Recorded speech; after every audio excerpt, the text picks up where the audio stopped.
Hey guys, welcome back to Glam Finds, and I'm here with a fragrance that I bought a while ago and I thought I reviewed, but I realized the other day when I was wearing it and I was having a good time with it that I didn't review it, and now that it's the season, I thought I needed to. The fragrance at hand is the beautiful Tiziana Terenzi Gold Rose Oud.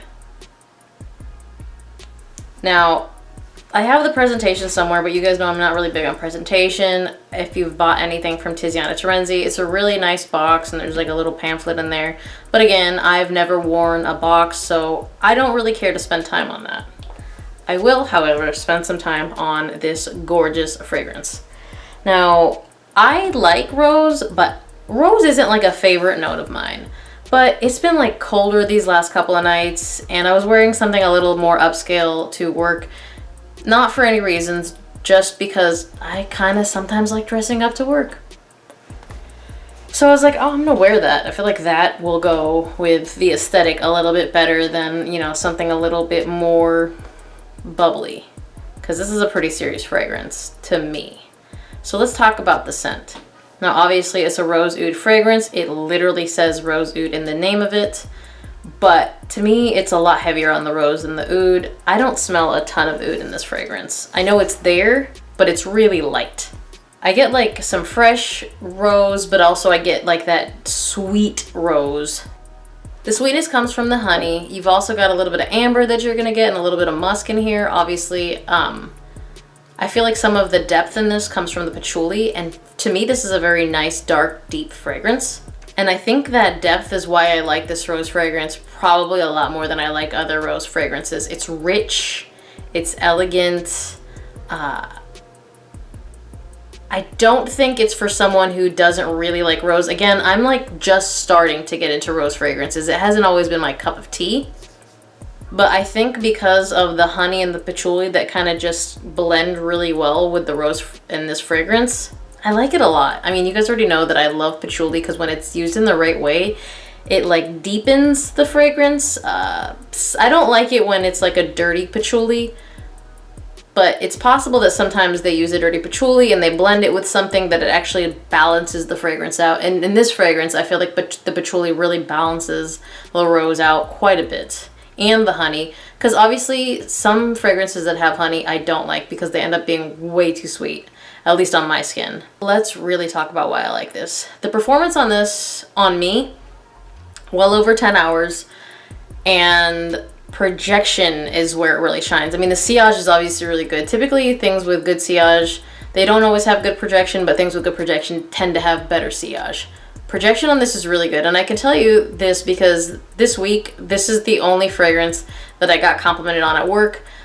I feel like we've been distancing from each other a little bit more lately, like we've been very strict about it. So no one has really smelled me. And this one, my friend at work smelled me and got up and he was like, oh wow, what is that? That smells so good. And I was like, and I told him what it was. And he was like, you need to put that at the very front of your rotation because I would love to smell that all the time. And I was like, that's one heck of a compliment. That's really good when someone says that to you. And for me, like, I'll be honest with you, whether or not I like rose, like, if I get a compliment like that, like, I'm probably gonna keep wearing that fragrance. I love a compliment. You guys already know what this channel is about. But I will also say that, yeah, when I put it on, the opening I like, but as I wear this fragrance, it kind of gets addicting because I'm gonna keep smelling wafts of it throughout the day, and I smell it pretty well on myself, and I like it.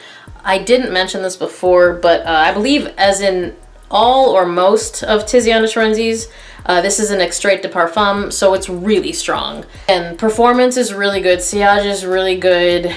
Who do I think can wear this? Well, it's marketed as unisex, but if you do not like unisex fragrances and you're a man, don't wear it. I think a woman could still get away with it because on female skin, because of the floral notes in this, it will probably come off a little feminine. I think it obviously depends 100% on skin chemistry. And I won't give this an age range. I don't think anyone in the lower 20s will like this. Maybe upper 20s, 25 plus. But if you do not like rose, this is not a shy rose. This is a nice, bold rose. And when I say bold, like, think like rich fragrances, like I'm looking at my collection right now, like Alien, like Black Orchid, like bold fragrances like that. And in terms of like the comparison with Black Orchid, I also feel like they're both unisex. They're both like maybe made for a woman, but can be really rocked by a man. So that's kind of how I feel. Again, this is marketed as unisex, but a lot of guys will probably shy away from rose fragrances, although a lot of them in the community are pretty open to trying things that smell good in general. I like this one a lot. I like it more now than when I bought it. Again, I'm just getting into rose fragrances. I do like this one. I like the depth of it. I like the richness of it. And I like the elegance of it. And I feel like, where can you wear this? This is a formal fragrance to me. You can wear it like to dinner, on a date, stuff like that. But I feel like it will really shine if you have a formal event and you're really dressing it up. Because to me, this is such a gorgeous, elegant fragrance that it would almost be wasted if you're not kind of dressing it up a little bit. Seasons, this is for cold weather. Could you wear it on a colder, you know, spring night? Yeah, I think you could, depending on where you live. If you live somewhere humid, don't. But if you live somewhere kind of like where I live, where it's dry and it'll get kind of windy and a little chilly in the evenings, you could totally rock it. But I bought this in the summertime, wore it in the evening. It was probably around 70 and it was okay. But I wore it the other night. It was probably closer to 55 in the evening. It was so good. So for me, this is a cold weather fragrance, a cold weather banger to be exact. And I feel like I was kind of like overlooking it. I wasn't reaching for it a lot, but now that it's colder, I'm really into it and I crave this scent. It's just a really good rose fragrance. Again, if you're not that familiar with rose, I wouldn't jump directly into this. This is, again, a richer fragrance. And it's more rose than oud by a long shot. The oud is really in the background. It's not in the forefront. So compliments, yeah, obviously I can't tell you that it's Compliment Monster because I go to work and that's pretty much it. But yeah, I definitely got compliments with it. And again, it was the only one that I got complimented on this entire week. So that's kind of a big deal to me. Price point. I got the full presentation of this for under $100 on fragrancebuy.ca. It may have fluctuated a little bit since then. And I don't know how much you can get it for, but I think Tiziana Terenzi's are fair in price. Probably $100, maybe up to $120 for this specific one. But I honestly think that you can get it for $100. I'm going to actually drop that down below in case anyone's looking for a nice rose fragrance. As always, thank you guys for watching, and I'll see you on the next one. Bye! The sweetness is... Rocky, can we move on? The sweetness in this fragrance is gonna come from Rocky.